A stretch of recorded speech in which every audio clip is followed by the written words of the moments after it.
Hello.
Slightly more frequently.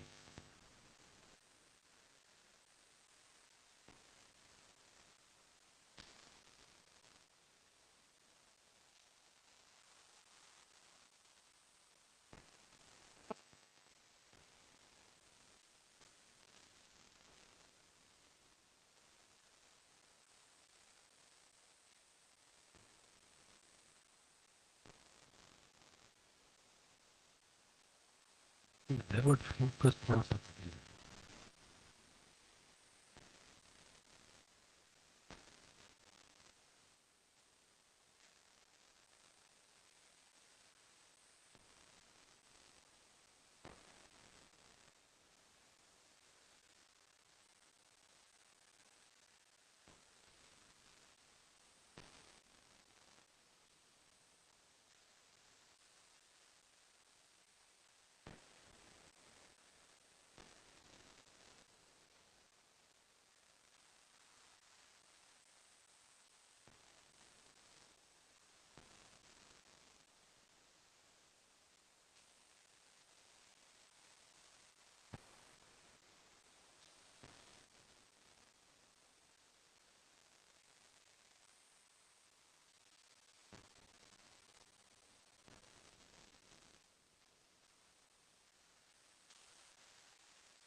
Good morning, everyone.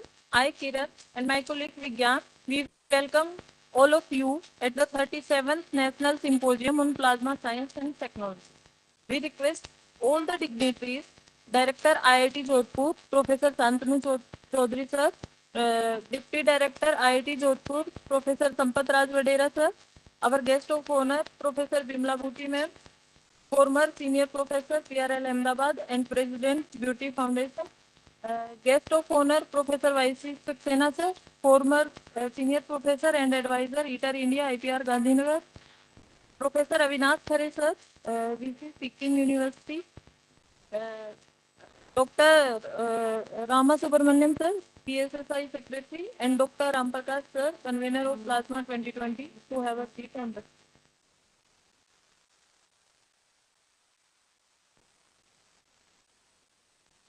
We also welcome our chief guest, Dr. R. Chidambaram sir, former chairman, Atomic Energy Commission and principal scientific advisor to the Government of India, who is connected with us through online mode.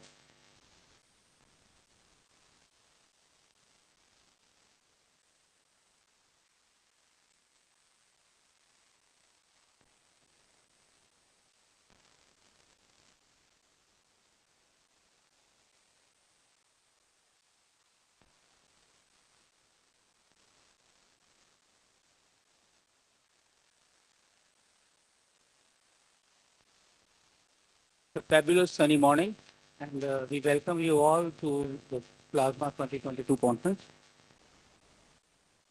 We hope you have a very exciting and immersive experience in the next 3 days, looking at plasma research and the latest developments and the frontiers of new research which is happening. We invite you again to the Pearl in the Desert, IIT Jodhpur. Welcome to Plasma 2022.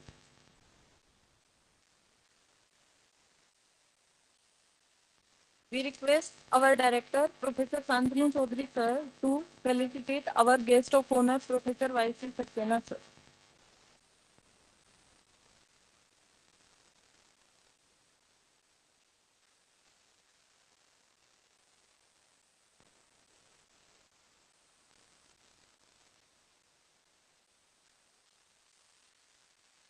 We request our director, Professor Santanu Chaudhary sir, to facilitate our guest of honor, Professor Bimla Bhuti ma'am.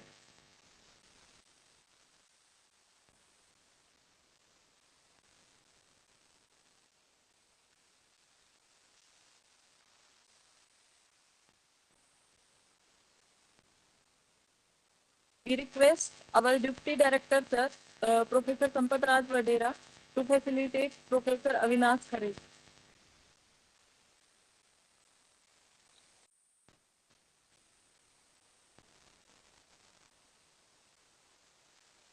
Now we would request to our deputy director, sir, Professor Sampat Raj Vadera, to felicitate Professor Rama Subramanian.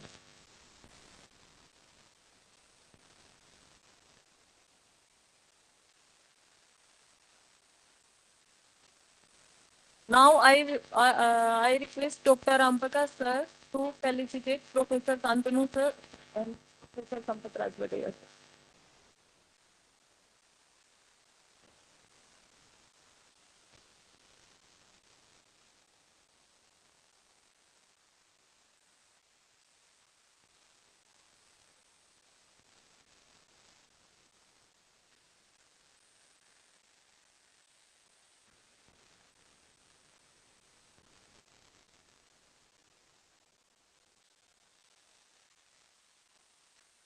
In our Indian culture, we have been taught Atithi Devo Bhava, but we also know that if you want to find God, you'll find it in the fruit of your faith. कौन कहता है कि मुश्किलों से भाग जाना होता है? कौन कहता है कि मुश्किलों से भाग जाना होता है? अंधेरों को दूर करने के लिए बस एक दिया जलाना होता है. We request all our honorable dignitaries to please kindle the lamps of heaven.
An institute is visualized by its governing council and given a concrete shape by its director. I request our director, sir, to enlighten us with his thoughts and set a tone for the conference with his recommendation.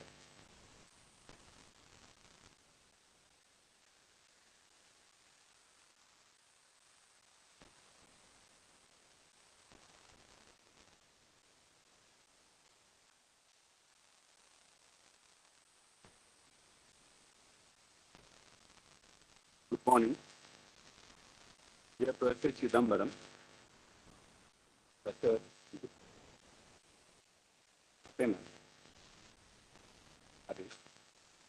other dignitaries on stage,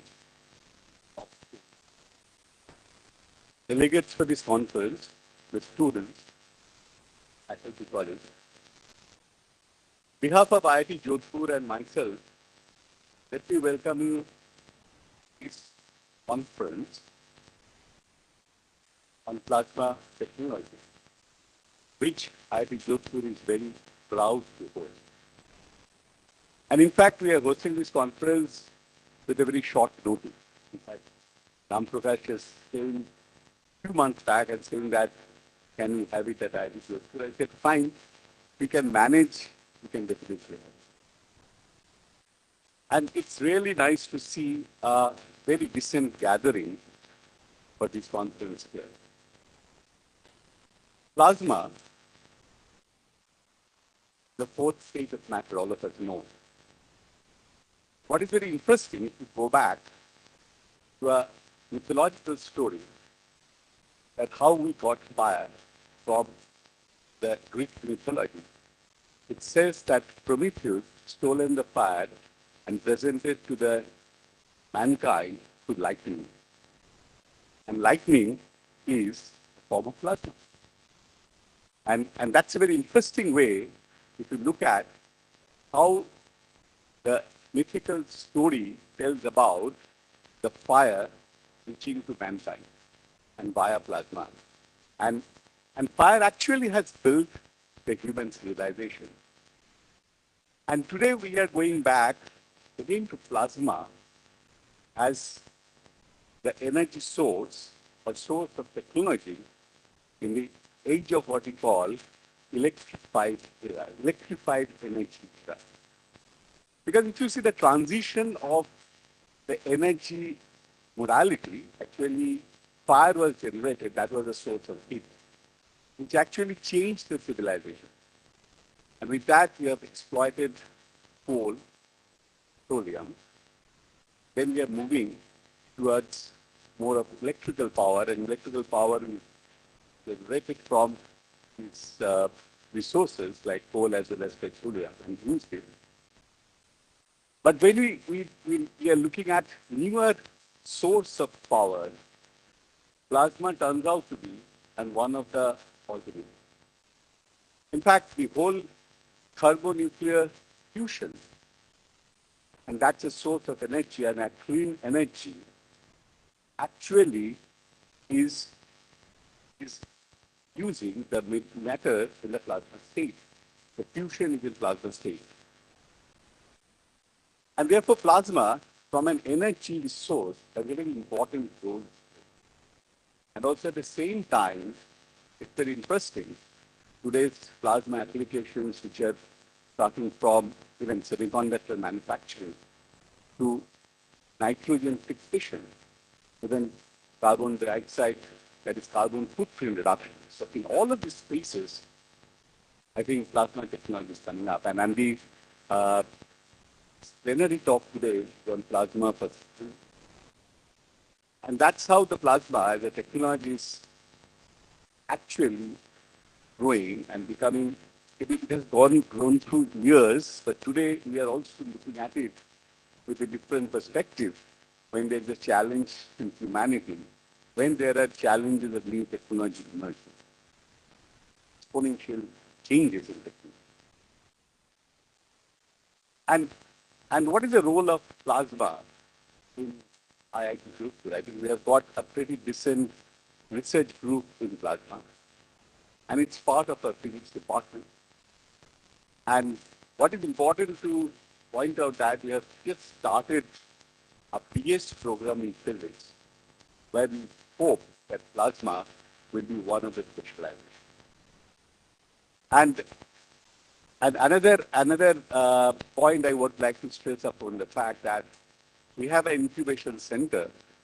The first product which has come out of the incubation center is actually a cold plasma-based product, cold plasma-based product for indoor air purification. That's also shows that IIT Jodhpur is not lagging behind other institutes in terms of plasma. IIT has now, we are running 10 undergraduate programs, including 8 BTech certificates. We have about 60 postgraduate programs. It's 4,000 plus students, around 230 faculty members. And more important to stress upon the fact that we have about 700 PhD scholars registered with us. And our distribution of the students, if you look into it, is almost 50-50 between undergrad as well as postgraduates. And what we are looking at this institute is to create an interdisciplinary innovation culture. It's not just invention, but converting invention to value to have an implication to common man, to the technology, to economic growth. It's exactly the culture and the philosophy of this. And therefore, from research, for producing knowledge, and knowledge producing technology, which can serve the common man, can lead to prosperity, is the space where this institute would like to. And it's a new institute, it's just in its 15th year. I think is also I would like to communicate the institute's philosophy and its ambition growth to all. Your contributions as scientists, as policymakers, as forerunners in the space of plasma technology would also help IIT to grow. And I should look forward to that kind of a collaboration and plasma science grow, science and technology to grow in IIT and build a very strong culture of research and technology development.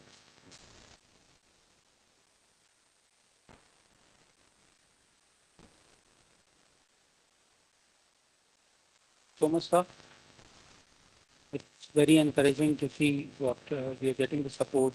I come from the plasma group, so very encouraging, and thank you so much, sir, for your time there. This is the right time to introduce our next speaker. Plasma Science Society of India, PSSI, was formed in 1978. We have with us Dr. Ramakrishnan Anna, Secretary of PSSI. So we'd like for us to know more about the exciting journey of PSSI. What is the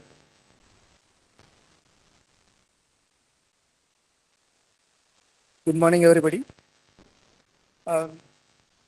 We are meeting after almost 2 years. 2 years, that break was a big one.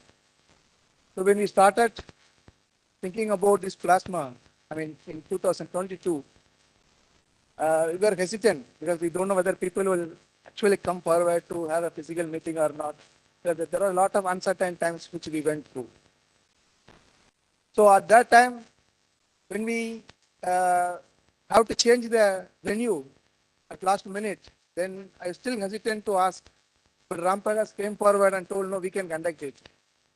But we had some issues telling that, no, there's a new institute, whether they will be really do the job or not. So we were really hesitant. But later when we came here and saw the venue, we are well satisfied and we know that it is going to be a grand success. And I hope that you also will have the same feeling after seeing the arrangements here.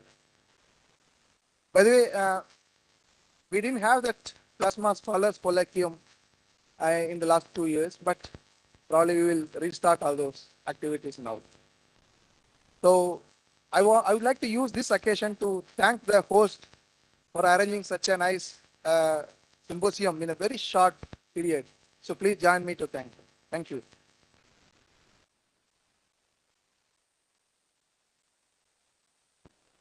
Thank you so much, sir. Now I request convener of Plasma 2022, Dr. Ram Prakash sir, to give an overview about.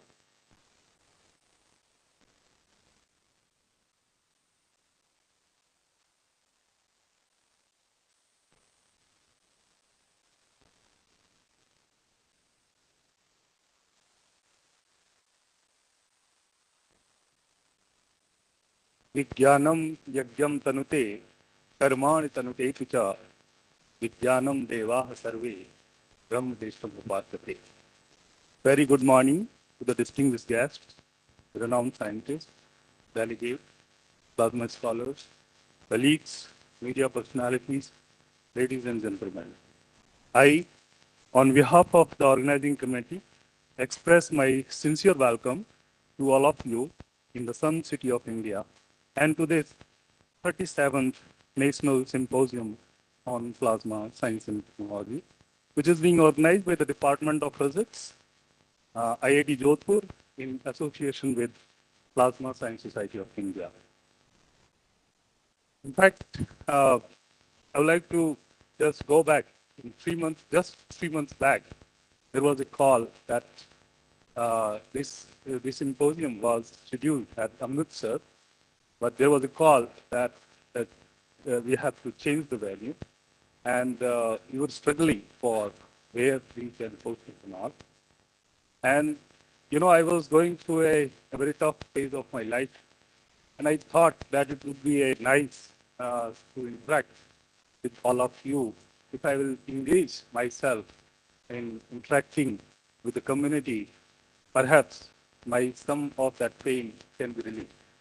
So I, uh, I just took this as a challenge, and I'm really grateful to our director and all funding agencies, including IPR, including PSSI, including DST. They have been so generous. Very short time, we got the funds. In fact, I just typed one message to the DST secretary in Rajasthan, and he immediately acted. We got generous support from various, in a very short time. I also like to mention even the support that I got from Nectar, New Delhi, and also from Sikkim University. So it was very difficult to arrange all funds, also to arrange so many things in a very short time. So we were working day and night. So all PhD students and my team, which is involved here, my colleagues which were involved. So we worked together, and we are now at this stage to see the day where we are inaugurating this symposium, and I'm sure it would be a fruitful symposium where we will have lots of deliberations and interactions, and we will try to learn more and more about new technologies and science which is coming up in the plasma. In fact, I would like to mention one more point here is that the theme of this plasma 2020 is planned to be the technologies for sustainable development. You know, all we have faced this COVID-19 pandemic, and all across the world, people are looking for plasma. So wherever rubber, COVID, anything that kind of thing comes, now that plasma is the only solution, in my opinion. So whenever there is able, like Krishna was having plasma in his hand, he used to Kagasur, he used to just launch the plasma and he's been just thrown out. So you see that plasma has been so interesting for, so in future, this biological wars may occur, and this plasma is the only solution to my understanding. And so the health point of view, there are multiple challenges. Environmental challenges are there. Agriculture challenges are there because the kind of population which is increasing cannot be sustained by the available resources. Energy sources, where we are looking for the control from the fusion, this looks only solution in future. So in my opinion, I am not emphasizing the plasma science and technology, the only science and technology, but it is the science and technology for 21st century. So with this concept, we have started working on this, and many interesting topics have been covered, including nuclear fusion and technology, industrial plasma applications, laser plasma, plasma processing in space, astrophysical plasma, basic plasma, cross-disciplinary. We have included this time agriculture, health, and food kind of activities in this. We will be also having one session especially dedicated for plasma-based startups in India. So this, I hope PSSI will continue with this concept, and every time we will have a much better session on this. So this is the new introduction that we have put it in this symposium.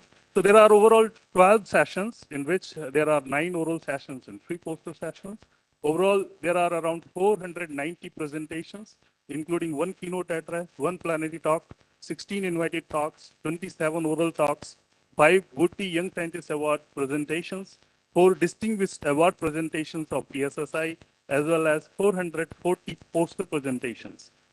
And to my knowledge, till yesterday, around 400 researchers, including scholars and scientists, are participating in this event, and I'm hopeful we will have more spot registrations. Various awards will be given for the best posters and oral presentation in the various categories. There is another interesting feature that we have started from this conference, that there will be exhibition on plasma science and technology. So this is the outreach program of IPR, but I am really thankful to the IPR team. They have brought in the very interesting experiments, and they have been put it into Jodhpur Jodhpur Club. It is just near to this place, and there will be inauguration after that, and people will see the live experiments on plasma. So hopefully this will also continue along with every symposium. We can have these kind of demonstrations that people will try to learn. So again, and I'm just thankful to the all funding agencies who have helped us, including institutions, universities, and government agencies and private industries, those who supported us. And my thanks are also due to patrons, chairman, co-chairman, and the member of National Advisory Committee, Scientific Program Committee, member of Local Organizing Committee, their continuous support, guidance, and help. And at the last but not least, I also thank subcommittee members, including volunteers. So actually, the student volunteers have worked very hard into this. So I would like to thank from my side. This is my thanks to the entire young team. Thank you very much.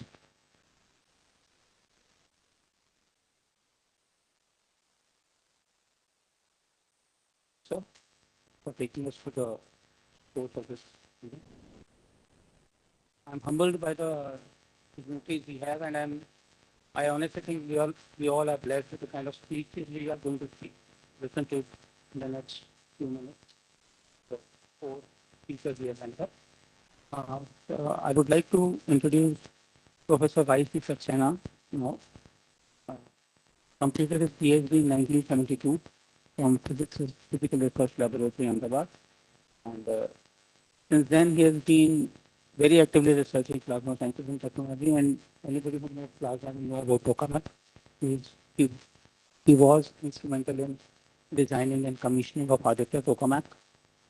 Uh, very actively again doing different kind of linear processes in plasma and research and development of physics and technology tokamaks.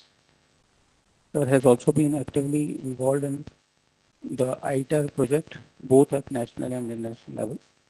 We have more than 200 papers referred in journals, 300 plus international and national conference proceedings, a fellow of Gujarat Science Academy, founder member and past president of Plasma Society of India, PSSI, a fellow and executive committee member of Indian Cryogenic Council, India.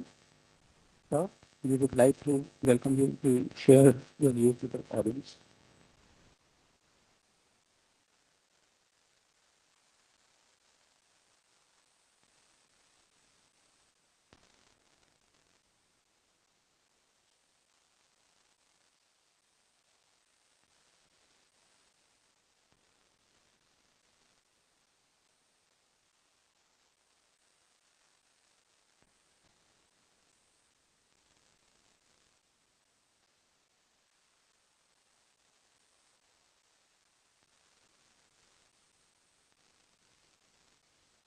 Director.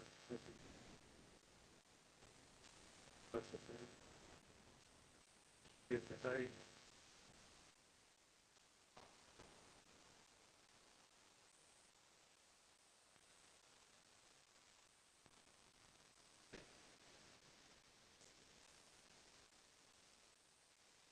Vinash Khare.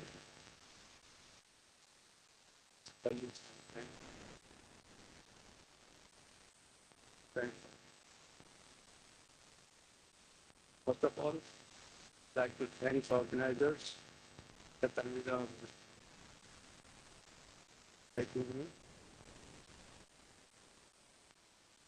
to be participating.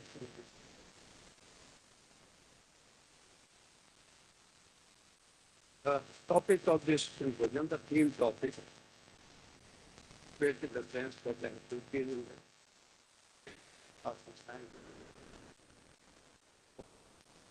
substantially, not only at CIT,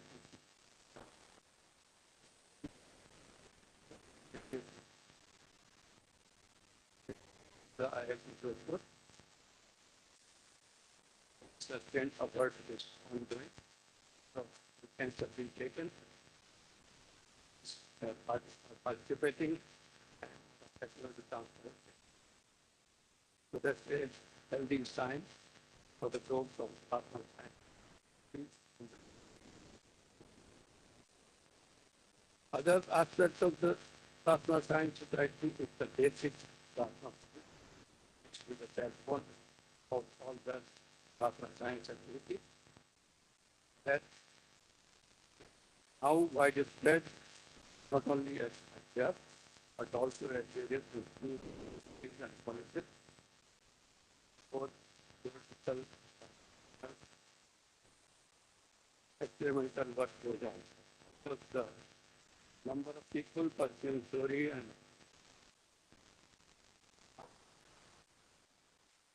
style.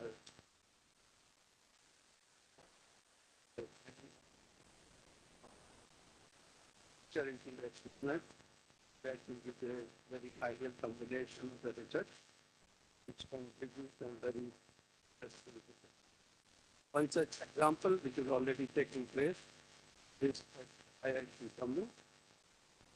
Theoretical skills is now getting into protectional physics and experimental physics from physics of the gravity law. More such people differential in these are plasma experimental basic plasma. Talking of the fusion-related technologies, India's participation in research resulted in growth of various technologies related to the kind contribution of India to research, scientists, engineers, and industries have substantially gained competence. The in-kind supplies to ITER so far have been highly appreciated by the ITER organization as well as the International Science Community.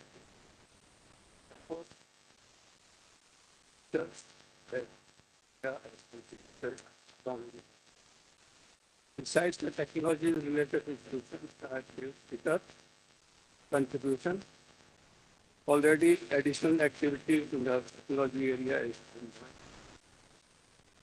For example, the development of ICT superconductors, development of modules of blankets and diverters and their test, development of materials for the bus wall and their test under conditions which are nearly similar to the plasma and the diverters in the RPS. Also, a very interesting development has taken place at ICR. EM liquefier has been continuously very few different components, and that EM liquefier is working nice way. Also, in terms of the future machines, Aditya Youth has been contributing very significantly the physics and the optical technology. Some of these results are very, very relevant to the operation of large performance. SST-1 has been operated for a long duration now. SST-1 has learned the difficulties of problem solution. It gives us a confidence that the next machine of larger than SST-1 size can be built by the know-how which we have collected from various case as well as in the past. Talking of the next machine, I'm a little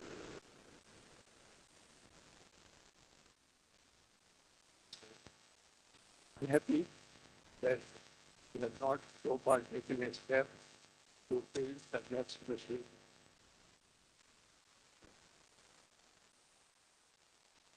Based of the talk, the founder director of IDEA proposed a path to solution sectors in which and with a timeline set. It was also presented by Professor Toker at one of the meetings in France, where various countries presented their pathway to victory. The key part of that program was building another study set to potential 15 neutrons, and the neutrons were to be used for breeding the missile material. So it was a very interesting proposal of a hybrid kind of machine which produces neutrons that uses process, uses the neutrons to produce a missile material product.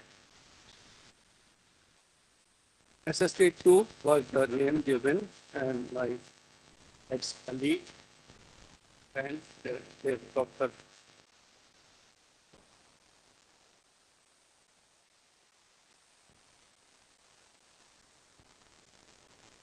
had spent substantial time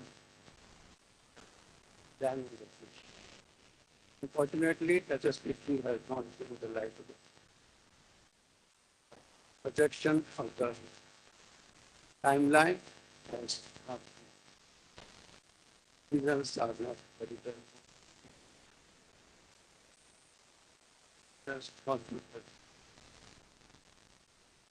In the meantime, other partners in the ITER have progressed substantially, creating large scale of important milestones, and many of them are now in the process of designing demo reactor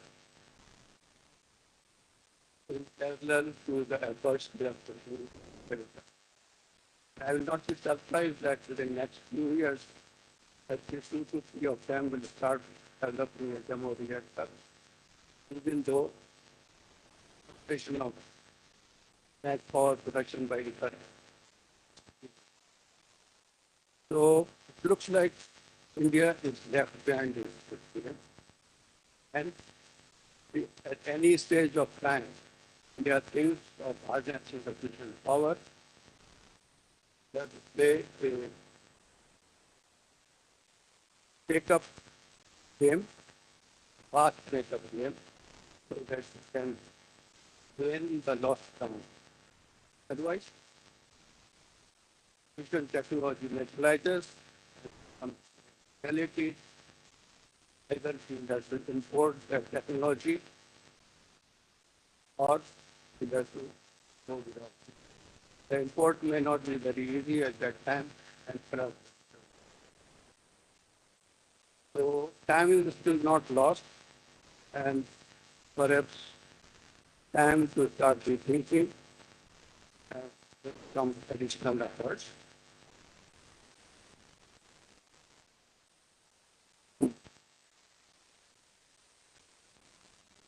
All doesn't seem to be lost.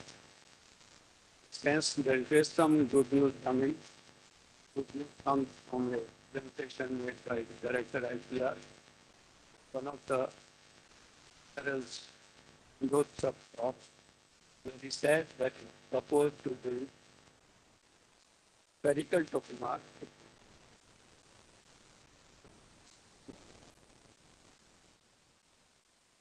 using radioisotopes for the medical application. He also projected a similar path,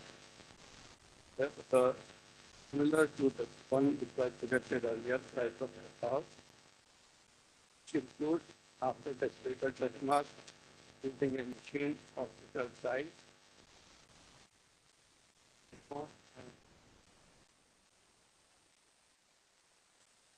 However, as my information goes, no timeline was projected. I am not sure when effective date was taken. Hopefully, some timeline will be fixed as the proposal like to use.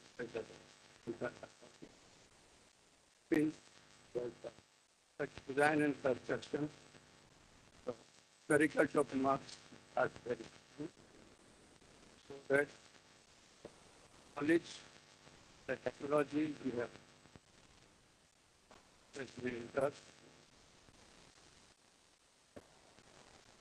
passed down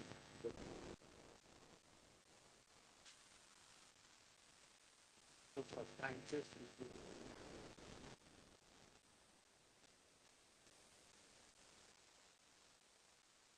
Coming back to this symposium,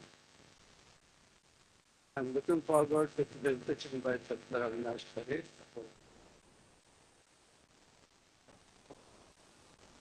Wish all of you a very successful lots of discussions, ideas, and critical review of the work. Thank you for being that. We once again thank all of you.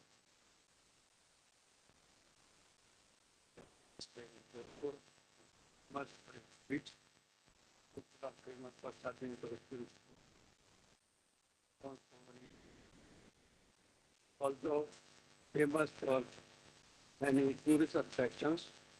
Hopefully that could be after the symposium. He has assured me that they are running the program such a way that you will be connected. Okay, so thank you and have a good day.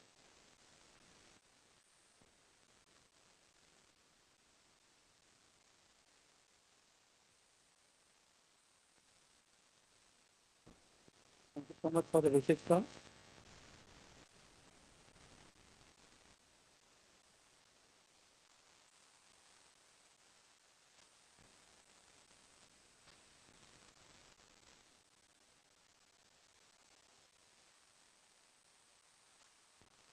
Professor Simla, have completed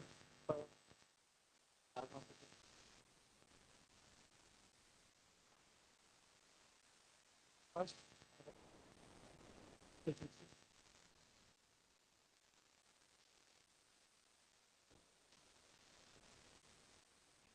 18 years.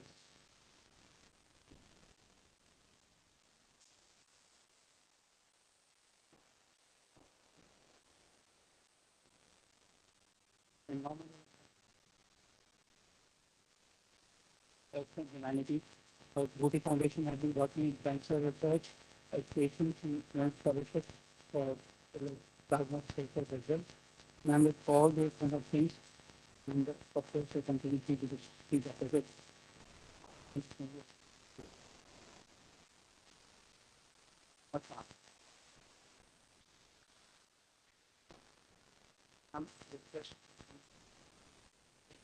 Sorry for question with that.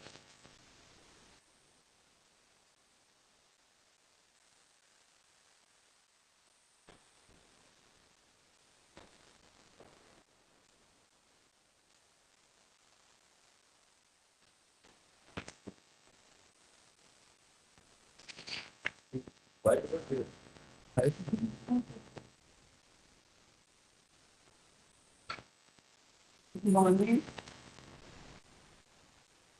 Mr.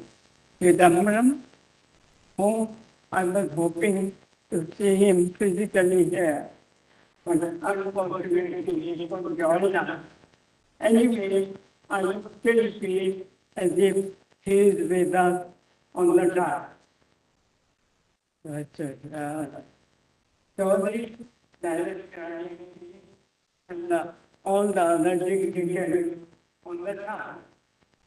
All the invited guests, all the faculty members and students of my university, and also all the delegates of the support. I hope I'm audible.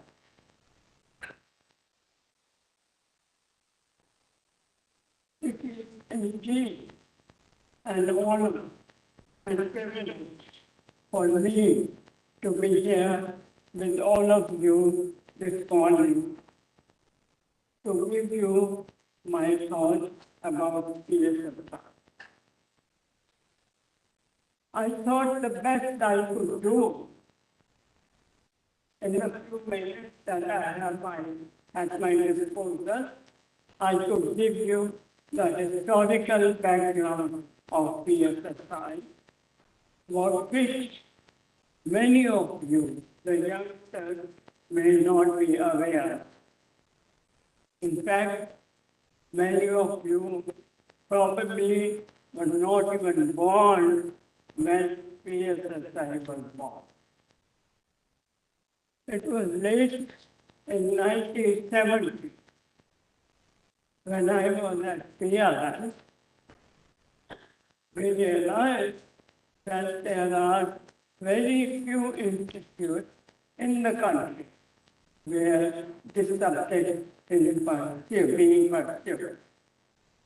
Like there were a couple of persons at the University Physics Department, IIT Delhi, IISc Bangalore, and also Tata Institute at Bombay, and of course, Physical Research Laboratory in Ahmedabad. The number was very, very few. And I knew probably there was a very, very small number at some of the universities at that time, but we were not aware. That was rather than so I knew about some of the scientists working at the institutes I have mentioned. There was no way for us to communicate with each other. Computers, no mobiles, and even making long-distance calls, you probably can't imagine how difficult it was. Very often, had to send a telex message to a particular person that we would be calling him late in the evening so that we can have good connection. So this was rather unfortunate, as there was hardly any communication among the plasma physics. So we decided that we should have some association which should meet once a year or once in 2 years to start with, so that we could at least share our programs with some of the colleagues. And this is how PSSI was born in 1978. We got it registered with the headquarters at Physical Research Laboratory Ahmedabad, and still today the headquarters is at Ahmedabad. Now, with this little background that I have given you, I may also add a couple of lines that we wanted to encourage the young scientists, especially, women scientists to go for scientific careers. So I decided to set up a charitable trust by the name Gopi Foundation in 2003, where we have set up a number of awards. The very first award that was set up for all the young scientists who CSSI. The first meeting of that award was in 2004. I happened to attend that meeting, and when the applicants are making presentations, I realized the difficulty that the students from the university were facing. Even today, the facilities available at universities are not compatible with the ones available at the institute. So right here and then, I decided that instead of one award, I will have two awards every year, one reserved for the university and the other would be either for the institute or the university. You may be amazed at the moment I made this statement. Quite a few delegates stood up. And they said, you think by doing this, you will be reducing the quality of the winners? I said, no, we have taken care of that. If we do not have good candidates, we will not use even one award. So that is how all these years, starting from 2004, we have been giving two awards. You might be wondering why the system for Booty Young Scientist Award is different than the other awards PSSI has. I don't know if you have noticed that. Booty Young Scientist Award applications are called for. And those applicants which get selected have to make their presentation. Winning a matrix is given the instruction that not only the material of presentation should be good, but at the same time, the presentation itself should be impressive. Besides that, the candidate should be able to satisfy the entire audience. And what I'm saying is, you will be seeing this after. So this is very different than the other awards that I can go on and on giving you entire history, but let me not do that because as it is here that it's late. Before I stop, I would like to thank all the organizers for giving me this opportunity to be with you this morning and give my wishes, the blessings, whatever you would like to call, for the big success of this thing. Thank you.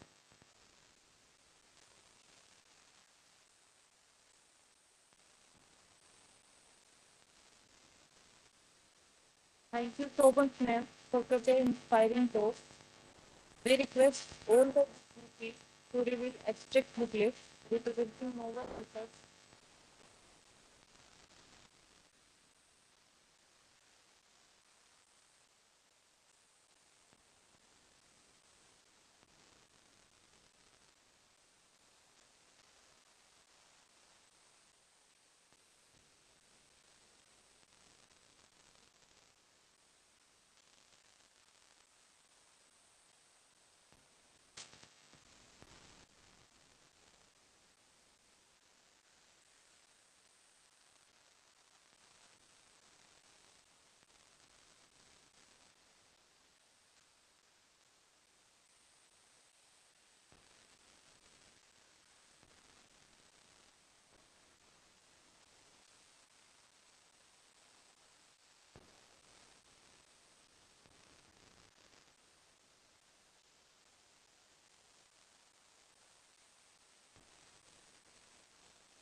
Dear Beauty ma'am, thank you so much for the talk. You are the educational.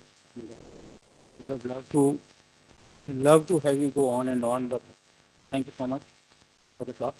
And now I'm I'll be honored to invite another legendary scientist and our very own chief guest, sir, Professor R. Chidambaram, a Padma Shri and a Padma Vibhushan awardee. Sir, we salute you for the we salute you for the revolutionary and I'll say unrelenting effort which you have shown to give India, I'll say the post-independent India, the biggest pride of it all, make us a nuclear power, sir. Thank you so much, sir. We are in awe, and I say unrelenting because all of us know the Pokhran story and the amount of effort it and the number of years it went into. Sir, thank you so much for being an inspiration to us, and we anxiously look forward to hearing from you, sir, a words of guidance and inspiration. Thank you. Thank you for the kind introduction. Professor Santanu Chowdhury and other distinguished persons in the audience. I'm very happy that, and my young friends also, of course.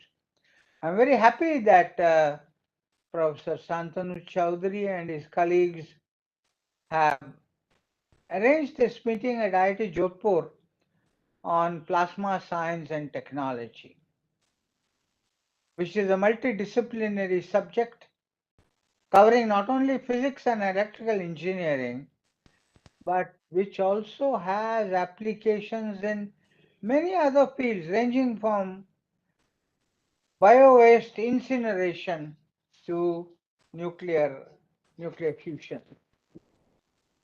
Many subjects will be covered in this meeting, from charge particle dynamics and ion flow dynamics to our participation in ITER. Controlled thermonuclear fusion is a difficult subject. As I've often said, fusion is a physicist's delight, but an engineer's nightmare. And also, no one country has either all the needed competencies nor the resources to build the first fusion reactor on its own. So, ITER has several collaborating countries who are interested in the field, including India. And I must mention here, we are there as an equal partner.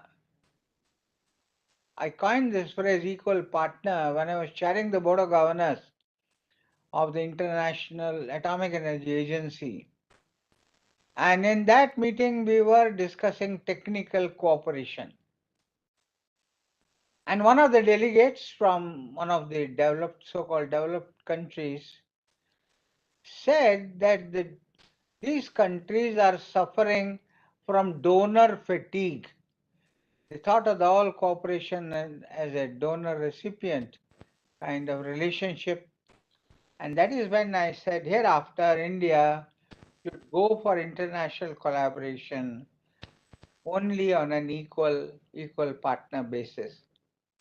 Whether it is the project looking for the missing particle, the Higgs boson in the Large Hadron Collider, there we contributed, that's a 26-kilometer circumference tunnel, 100 meters below the ground in Geneva, CERN Geneva, and hadrons, protons, are moving in orbits in opposite directions in this 26-kilometer circle or circumference.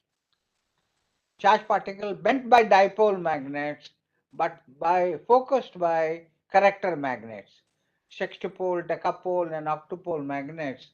And all these 1,800 of them were supplied by us as part of our contribution, which according to CERN was worth $40 million. Similarly, I'm very happy that our ITER participation is on an equal partner basis. IPR is contributing the cryostat. This is the largest cryostat which will in the world, the craft which will house the tokamak, 30 meters in diameter and 30 meters in height, being built under the supervision of Institute of Plasma Research by L&T Hazira. It must be mostly completed now. And fusion energy, nuclear energy, part of nuclear energy, and international panel on climate change. Climate change is a very big threat.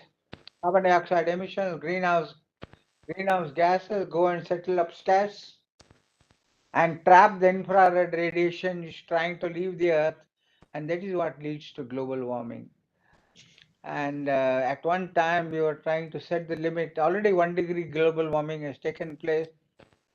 We are trying to set at 2 degrees, but now the IPCC believes that even 2 degrees is too much. They are trying to limit it to 1.5 degrees. Otherwise, there will be devastating effects coming from glacier melting, sea level rise, low-lying areas being inundated, and so on. I'm happy to see from the program the large number of laboratories across the country are working in this field. For example, a scientist from AIMS Jodhpur, with which IIT Jodhpur has a very strong interaction, will be presenting his work on the use of cold plasma in medical and dental practices. There will be a number of talks and poster presentations on new materials and material modifications using plasma radiation. It's a very good technique of playing around with materials. And there will be talks on topics ranging from solar coronal plasma to edge plasma region in Aditya, upgraded Aditya tokamak, which is there in IPR. It is um, and the various detailed processes in this field, including this fascinating field of magnetosonic waves and also acoustic waves. I'm happy to note that there will be a session on startups, as was mentioned. There is a session on pulsed and laser plasma, and interestingly also what is called exotic and dirty plasma. Plasma science conclude plasma science is a fascinating and a fast growing field. Talking of nuclear fusion, I have also often said, as I mentioned, physicists delight. Physicists are fascinated by the behavior of plasmas and bringing them together and heating them to temperatures which we'll call thermonuclear. But engineers find it very hard to build equipment which is needed. But I'm sure the engineering problems will be solved in the not too distant future, and fusion energy will be available to us for use like fission energy is now. It's a pleasure to inaugurate the 37th National Symposium on Plasma Science and Technology, Plasma 2022, and I wish the symposium all success. Thank you.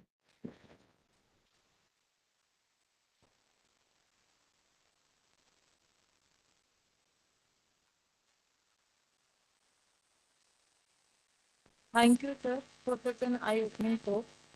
Now, we request our director, sir, to present mementos to our esteemed guest of honor, Professor Vimla Bhuti ma'am.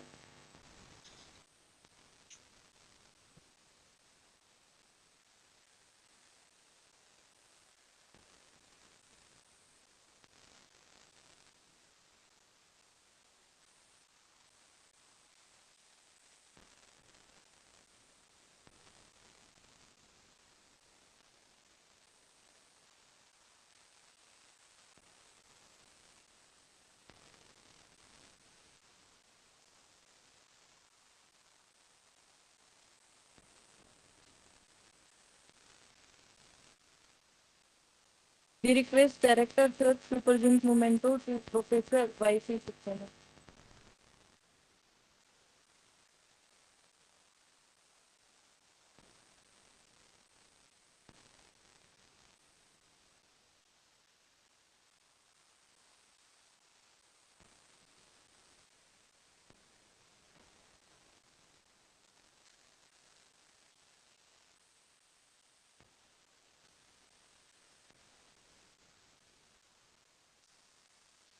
Thank you so much, sir. Now, we request to our Deputy Director, sir, to present a memento to our keynote speaker, Professor Avinash Khare, sir.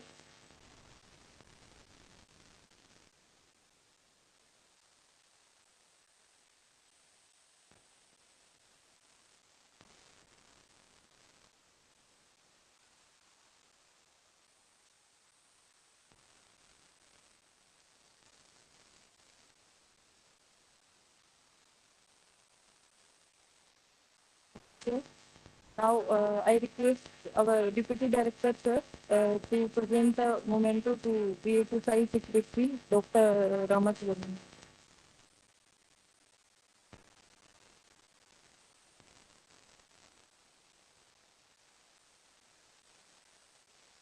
Thank you so much, sir. Now, we request Dr. Ramprakash, sir, to present the memento to Director.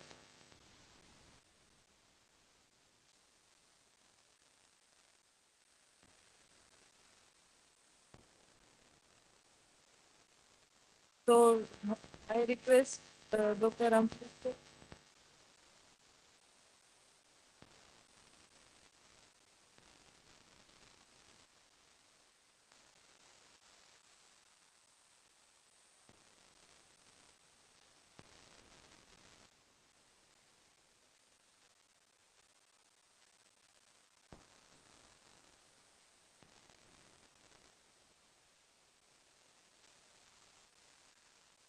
We request Dr. Ramprakash, sir, to present the memento to that.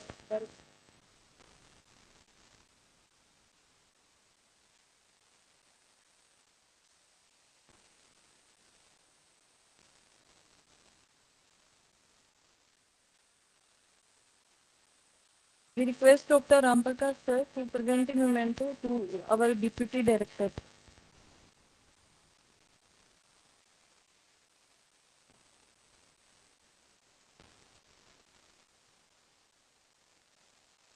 Thank you so much, sir.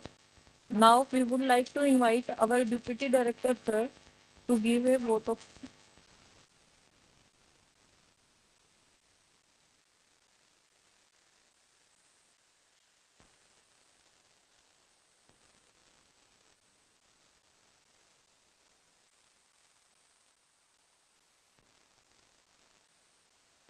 Very good morning to all. Respected Dr. R. Chidambaram, Chief Guest of today's inaugural function, Professor Binla Duti, Professor Khare, Professor Saxena, Professor Shantanu Chaudhary, Director IIT Jodhpur, distinguished delegates, students, faculty members, ladies and gentlemen.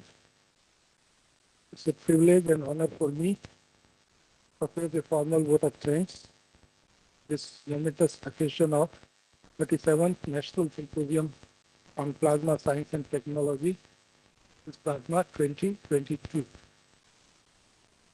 First of all, I would like to express our deep sense of gratitude to Dr. R. Chidambaram for gracing the occasion and inaugurating this symposium, and also for his inspiring words.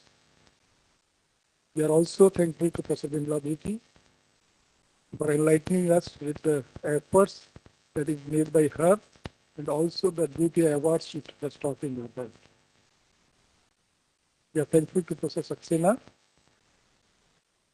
for being with us as guest of honor. We are also thankful to Professor Khare for agreeing to our request to deliver keynote address. Our thanks are to PSSI for choosing and giving opportunity to IIT Jodhpur to host this very important event of the country. I was seeing that memento, My India, My Pride.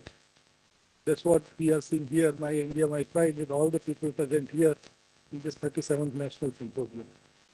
Our thanks are also due to the support given by our sponsor, that is SERB, BRNS, PSIR, Department of Science and Technology, Government of India, Northeast Center for Technology Application and Reach, Sikkim University, Institute of Plasma Research, from industries like Ten Pharma, Divya Plasma, FTD Infocom, and of course, IIT Bridgeport.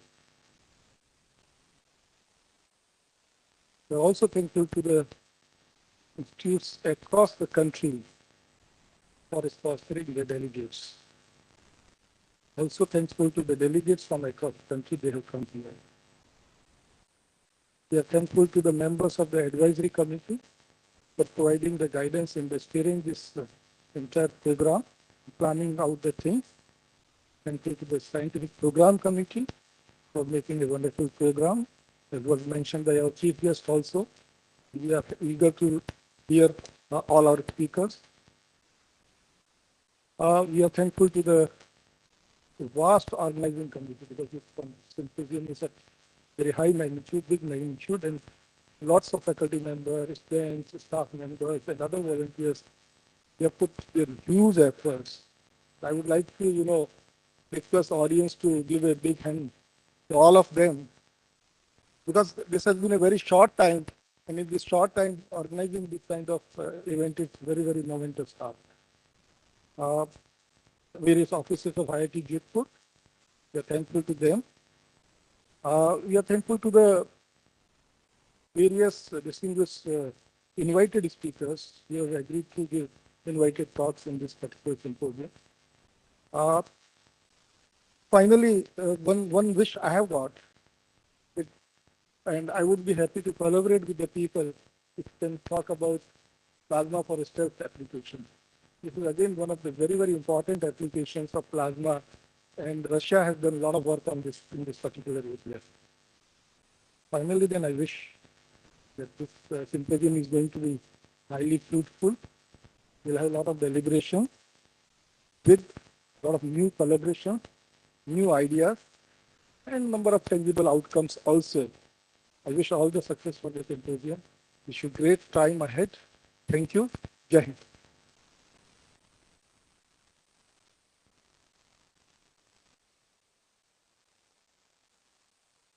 Thank you so much for the wishes.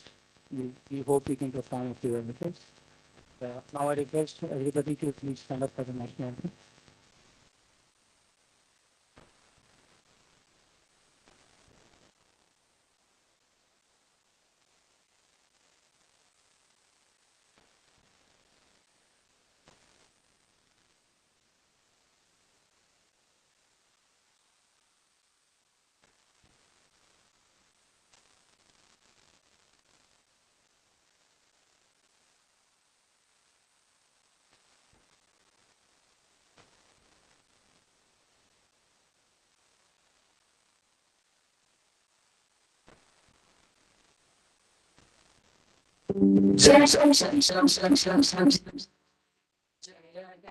Bharat भाग्य विधाता पंजाब सिंधु गुजरात मराठा द्राविड उत्कल बंगा विंध्य हिमाचल यमुना गंगा उच्चल जलधि तरंगा अशुभ नामे जागे तव शुभ आशीष मांगे आहे तव जय गाथा जन गण मंगल दायक जय हे भारत भाग्य विधाता जय हे जय हे जय हे जय जय जय जय हे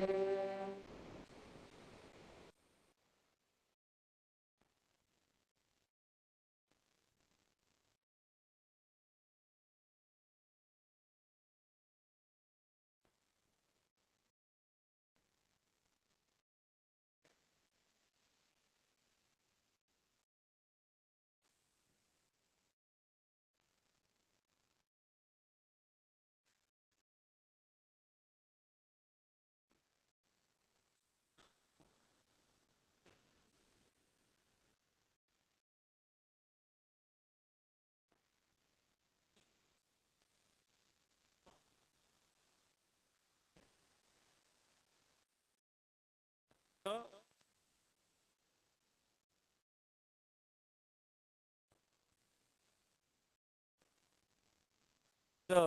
VC of second Central University currently, but been in multiple roles and has been serving the country in multiple roles with very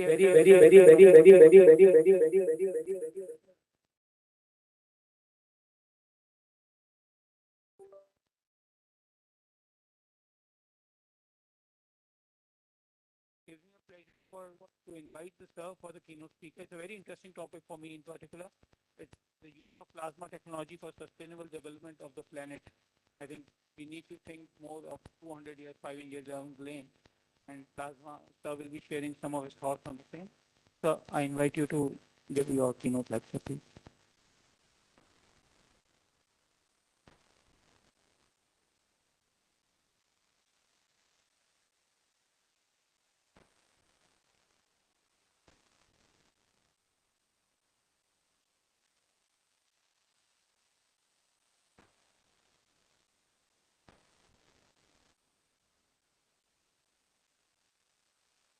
Everybody to keep seated on their seats for the keynote lecture, please.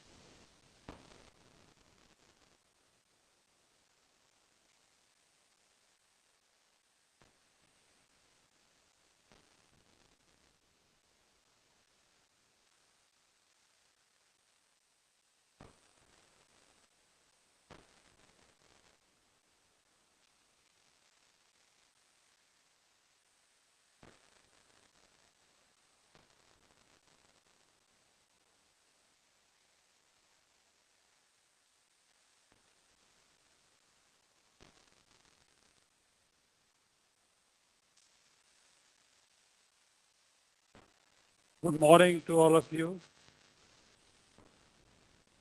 Professor Chaudhary, Director IIT. Professor Y.C. Saxena, guest of honor today. Professor Bimla Budi, guest of honor. Dr. R. Chidambaram, chief guest of today.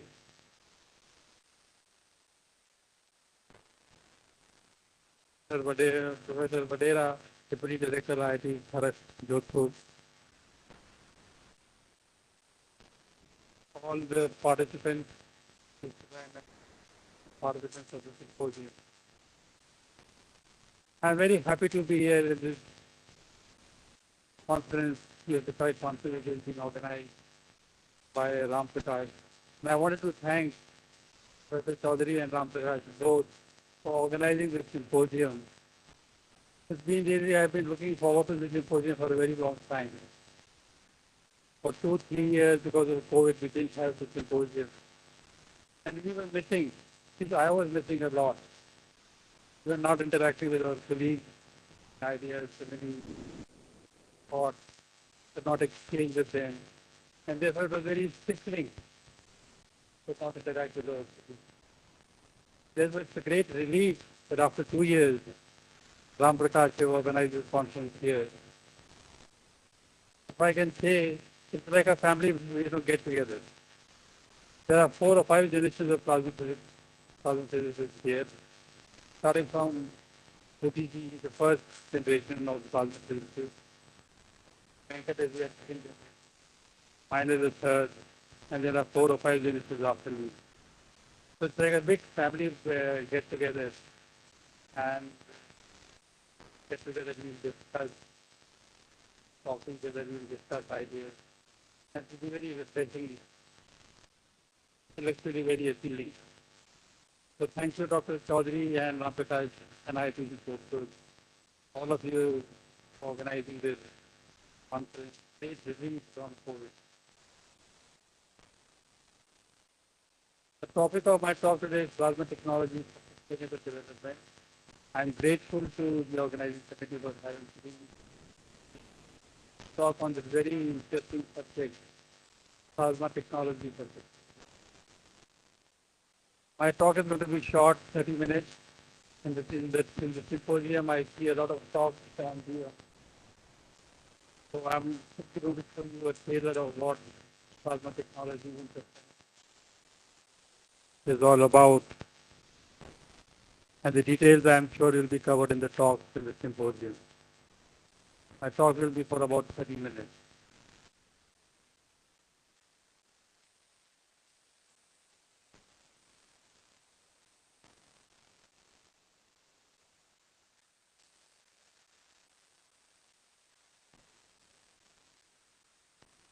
So what is sustainable development?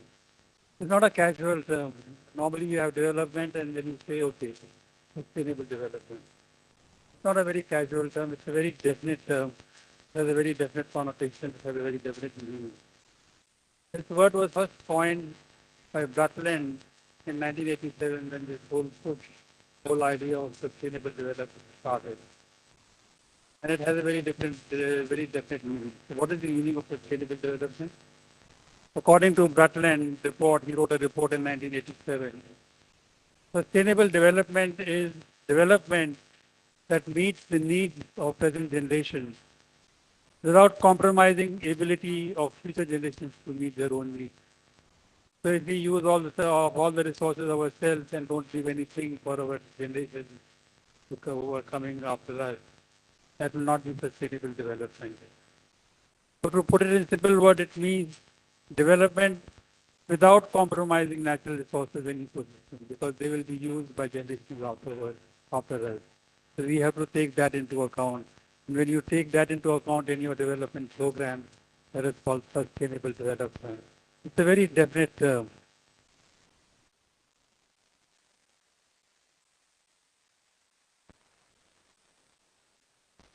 Now, sustainable development as defined by UN has certain capacity.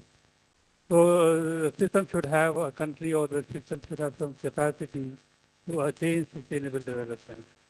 These are capacity to measure progress. Excuse me. Can I remove this? Uh,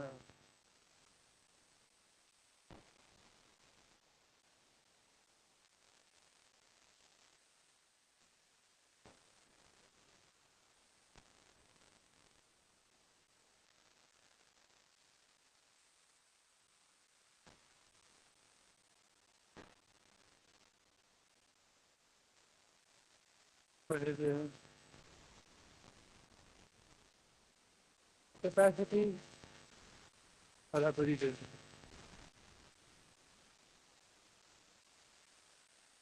Capacity to measure progress. Capacity to measure future. Stop. Capacity. Capacity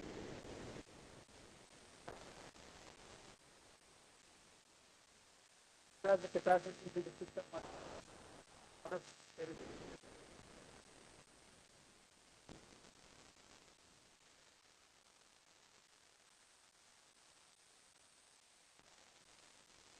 So these are the capacities which the system should have.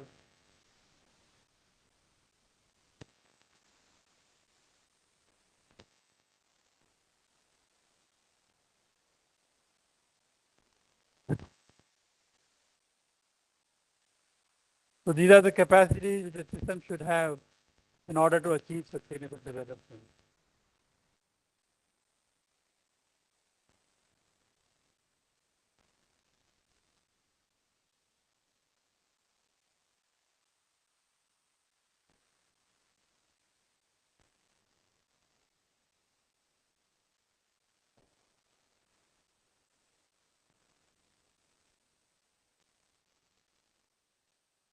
So sustainable development, United Nations has defined 17 goals sustainable for achieving, for any system to achieve sustainable development. These are 17 are listed here. First is no poverty. Second is zero hunger. Third is good health and well-being. Fourth is quality education. Fifth is gender equality. Sixth is clean water and sanitation. Seventh is affordable and clean energy. Eighth is decent work and economic growth. Ninth is industry, innovation, and infrastructure. Tenth is reduced inequality. 11th is sustainable cities and communities. 12th is responsible consumption and production. 13th is climate action. 14th is life below water. 15th is life on land. 16th is peace, justice, and strong institutions. And 17th is partnership for the goals. So these are the 17 goals of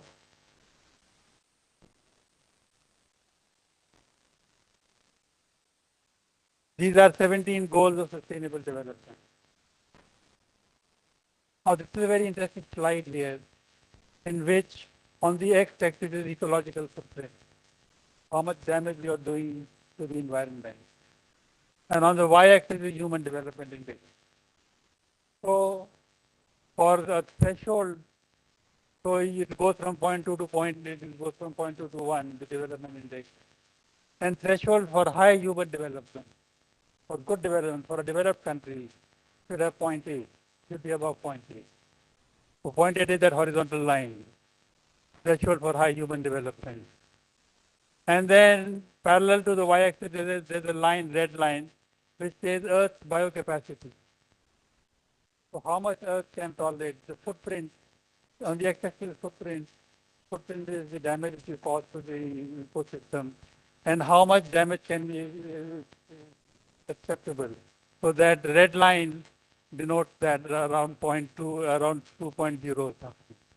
So cross section of high human development line, and this red line is that green box on top in the corner. So if you are in that green box, that means your footprint is not very high, which means you are not doing a great damage to the ecosystem. At the same time, your development is good. So you should be in that green corner.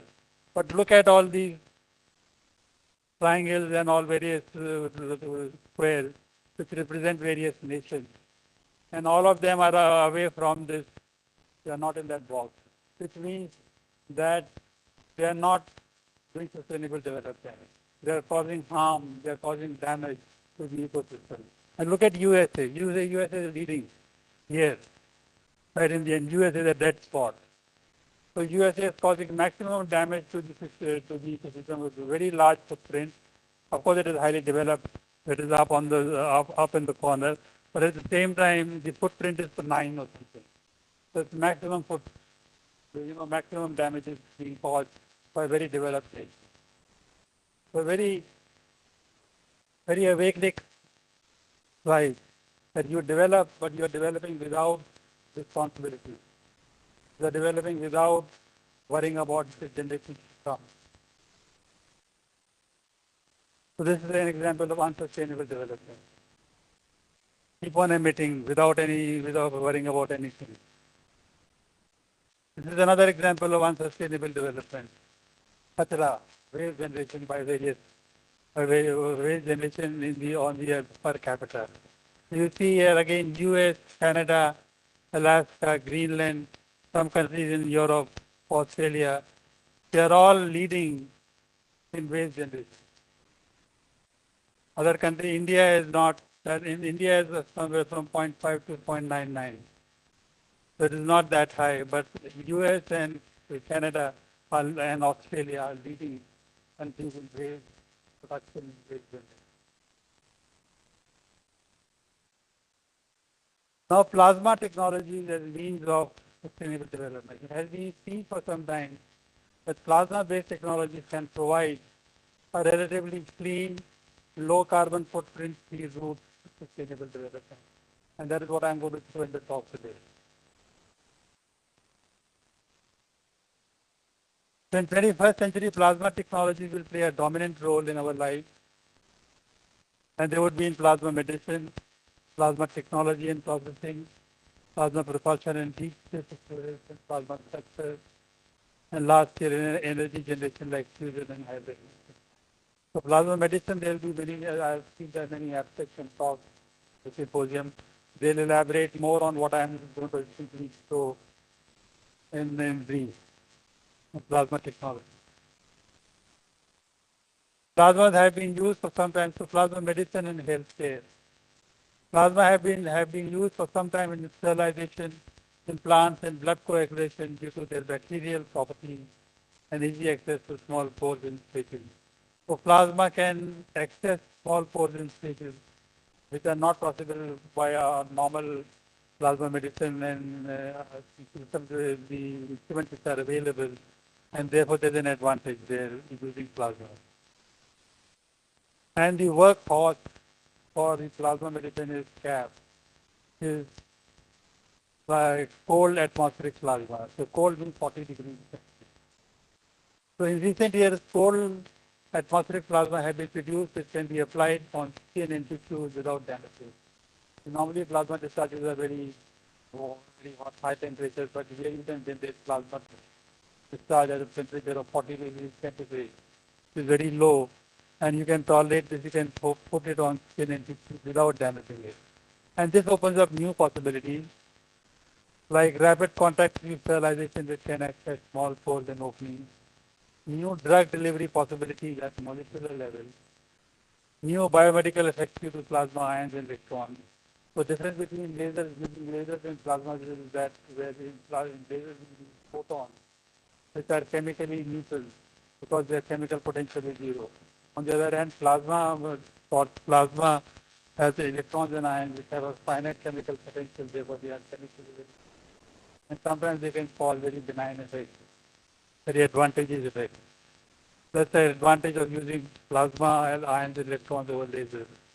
And in distant future, new plasma drugs operating at cellular level. So Larossi in 1998 was the first one who showed that low discharge plasma at atmospheric pressure are effective sterilization. But the Larossi is leading the pack. The reactive species like electrons and UV photons are involved in killing bacteria, spores, biofilms, viruses, and fungi. So electrons and ions kill these electrons and ions, and the UV photons kill bacteria, spores, and biofilms, which are which have a great advantage over other plasma, other medical devices. So to give you an example, so this is an example of sterilization using plasma. So for instance, human body contains 1.6 kg of bacteria, and a few percent is residing on the skin. So with present technology, the bacteria, so with present technology being by lasers or by some other means, drugs or medicine, you can reduce the bacterial load can be reduced by a factor of 1,000,000 times in 1 second. With present technology, which means with plasma. Some bacteria invariably now you cannot kill all the bacteria. Some bacteria will still remain, and that will regenerate. So suppose an initial bacterial load is about 10 to the 6 per centimeter square. When you treat it with plasma, it reduces to 1 per centimeter square in about a second. So, but as I said, that there is always some residual bacteria which will regrow. So the question is, how many times should you apply it in a day? So that you apply it once, it reduces by a great factor, but something remains with the regrowth, so you apply again. So how many times should you do in a day so as to get rid of the infection? Suppose initial bacterial load is about 10 to the 6 per centimeter square, then plasma treatment reduces it to 1 per centimeter square in 1 second. And about 10 hours it will regrow to its initial level. So this implies that plasma treatment can be applied once or twice in a day till the infection is reduced. So if there is an infection, if you apply plasma treatment 2 times in a day or 2 or 3 times, then you get rid of infection. This is an example of sterilization using plasma. Local application of plasma treatment to body surface. So antibiotics, normally we take antibiotics for infection, which affects your whole body. But if you use plasma, then it affects only a very local area. This is one of the advantages. There are other advantages that it's instantaneous. If you take antibiotics, it takes a while for it to become active to cause the effect. But in plasma, it is instantaneous, a few seconds. And lack of microbial defense system to plasma treatment, which builds up resistance and leads to new level of side effects. The basic principles of plasma medicine. So normally we use lasers. People have been using lasers for a very long time. So what is the use of laser? It delivers a highly collimated and controlled beam with a laser beam which is collimated and which is controlled to generate, to give heat, to burn or ablate cancerous or unhealthy tissues. That is what lasers do. So the important thing is collimation, that it should not burn good tissues and it has to be controlled. It should not overburn or underburn. Now plasmas can deliver that. You can polymate the beam and you can also control it. So and there are some advantages over lasers. So the basic advantage over laser is that laser uses photons and the chemical potential of photon is zero, which means it is chemically inactive and therefore certain good effects which electrons and ions may have because they have finite chemical potential. They are chemically active. They can cause some good effects, which is not there in the laser. So there is an advantage over laser apart from being polymetric and controlled. So to deliver highly collimated and controlled plasma jets to burn and ablate the cancerous and unhealthy tissues, deliver energetic electrons which can combine with tissues material to change its properties. So this is what is important. It is not there with lasers because lasers use photons which are not chemically active. Collimated and controlled plasma jets are created using CAP or cold atmospheric plasma. And so there is a symposium in the symposium there are lots of talks about CAP. So collimated and controlled plasma jets are created using uh, cold atmospheric plasmas, and there are two types of them. One is the dielectric barrier discharge (DBD), and another is floating electrode (DBD). This is an example of dielectric barrier discharge. Where you have a normal discharge, but there are dielectric barriers. You push gas from one side, that gets ionized, and then plasma is created in a discharge form. And this is floating electrode dielectric barrier discharge. Floating electrode DBT.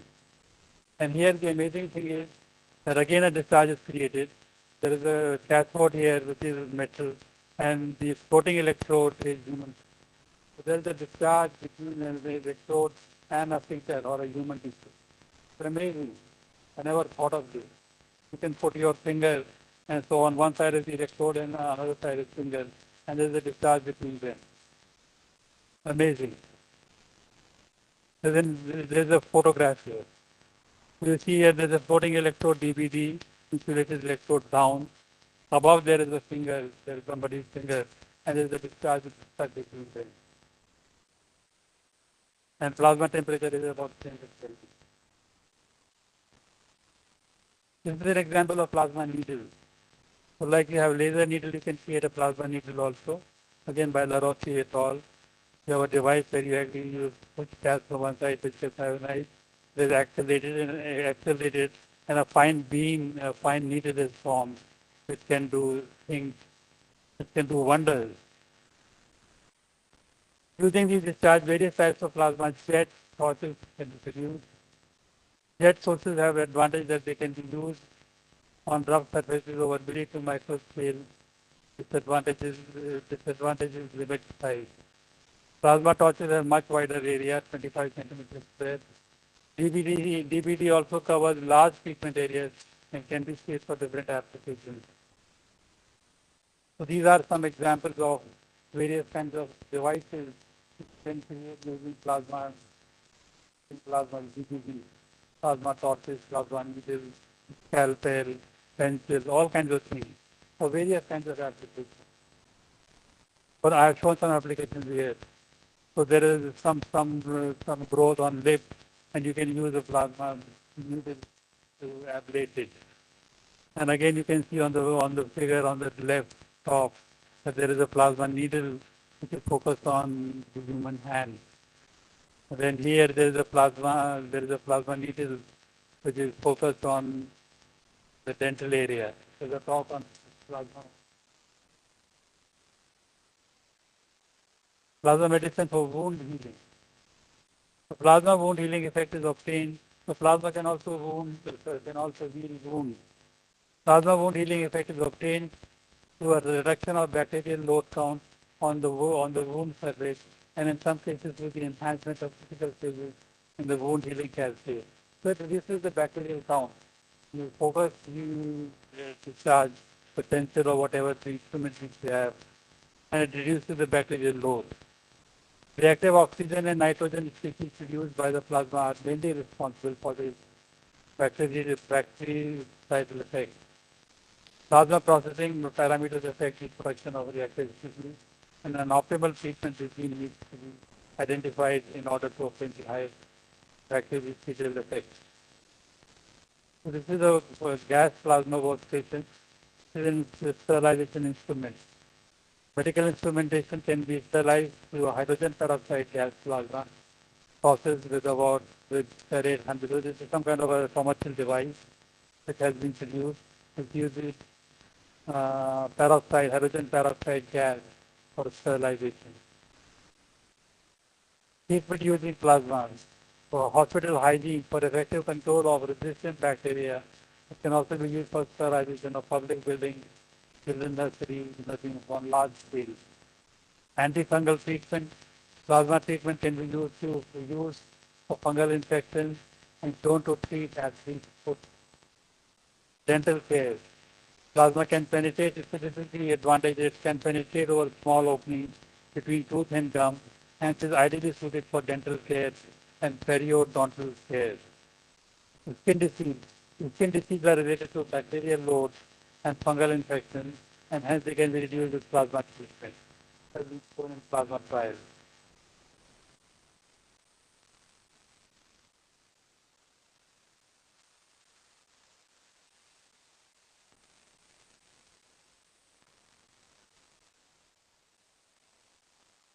Chronic wounds. Plasma treatment will help in healing wounds by eliminating bacterial and fungal infections. Cosmetics.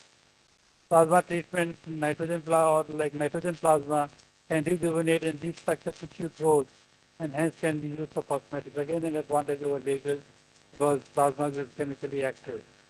Plasma treatment has also been successfully used for tooth disease. Tooth become yellow with use and in cosmetic surgery, dental care, you want to get rid of that and plasma can help in that. But the most important thing, as I said here in the rectangle below is most important, the success of this treatment, all this depends upon the right dose. The research has to be done to identify how much is the right dose. Should not have an overdose or an underdose. Therefore, determination of dose for various medical applications is of critical importance. And now, this was for all plasma medicine. Very briefly, now in this is the talk I'll describe the plasma technology application to other industries. Transport industry. In transport industry, atmospheric plasma can display full breadth of possibilities. For instance, in aircraft construction, carbon fiber reinforced plastic, the CFRP, is used on the skin and fingers. So this can be used to reinforce.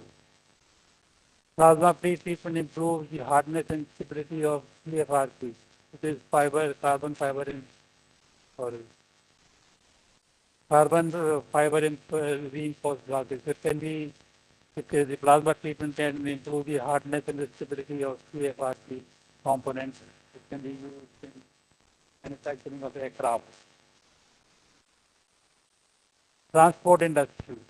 In shipbuilding industry, corrosion and rust is a very important challenge. How to get this because they are always in the water.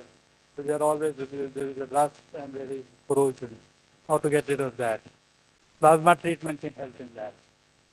Pre-treatment by atmospheric plasma improves corrosion and rust protection considerably. Truck, sailor, mobile, home industry uses adhesive bonding for strength of structures and joints. So here again plasma can help in the improving the strength of structure and joint. Plasma treatment gives structural bonding, which is much stronger. Packaging industry. Plasma pre-treatment has proved to be an especially efficient method in packaging industry.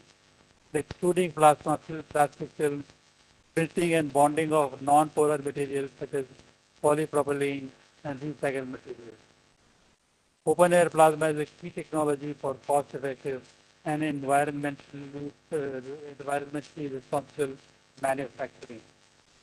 Plasma nano coating also helps to create new barrier properties of food packaging. Textile industry. Open air plasma pre-treatment significantly improves the wettability of fibers. The advantage, fibers and yarn, allowing even solvent-free dyes to bond well and durably. Will extending will make the fabric more strong. Surfaces can be provided with hydrophobic and dirt repellent finishes. Open air plasma jets can keep pace with the tough demands of new high performance spinning equipment. So in textile industry there are spins which are spinning at a very fast speed, and you need something to keep up with that. Plasma can help in that. Furniture industry. The primary demands in furniture manufacturing are high quality modules with beautiful feel and appearance. Cosmetic look is very important. Lightweight furniture and developing functional furniture opens up design freedom and requires new combination of materials and intelligent manufacturing methods. Plasma pre-treatment for MDF, WPC, PVC, and these are various kinds of woods and materials. So plasma pre-treatment for MDF, WPC, PVC, as well as wood achieves superior surface accuracy. It provides cost-effective solutions without emission of fuels.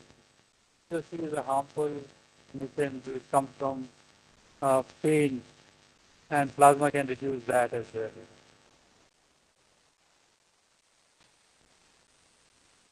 Plasma display panel, this of course you know very well. Plasma display panel is a type of flat panel display common to large TV displays or 30 inches, 76 centimeters or larger. It is scalable. What is important is that you can make, while you can scale it to any size. This is the plasma display panel where you have various components. I'm not going to go into the details of this. But the advantages of plasma display panel are deeper black, clear contrast, wider viewing angles. There are no curved effects. Less visible motion blur due to fast response time and higher refresh rate. And superior uniformity and less expensive than LED display and equivalent performance. Equivalent performance considered is important. So here I will conclude the talk. I have defined the concept of sustainable development. As I said, it is not a casual term. It has a very connotation. I talked about capacities which must be developed for sustainable development, and I defined UN goals for sustainable development. Then I talked about that I showed that plasma-based technology for clean, footprint-free, carbon footprint-free sustainable development. Then we talked about plasma medicine for infection control, wound, for a variety of effects. Infection control, wound healing, sterilization, cancerous and unhealthy tissue treatment, cosmetic and dental treatment, drug delivery. And there are many talks in the symposium with focus, and we will go into the details of some of these too. And then I decide about applications to a variety of other industries, transport industry, textile industry, furniture industry, packaging industry. So it seems that plasma-based technologies can indeed provide such a very practical path to sustainable development. I will end my talk here. Thank you. Did I finish in time? Thank you.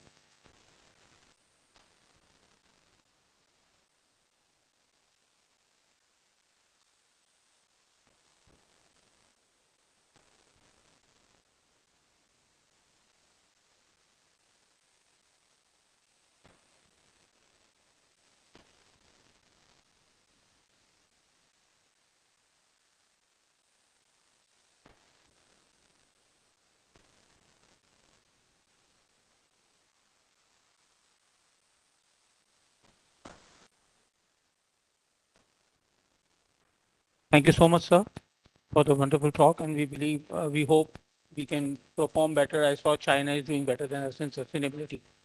I hope we can get better rather than looking at Europe and US, but start getting better, deploy some of the plasma solutions. So the team will help you. Thank you, everyone. I just want to share that the high tea is open in the hall outside. And a couple of more announcements. For the people who have not done their registrations, they can get it done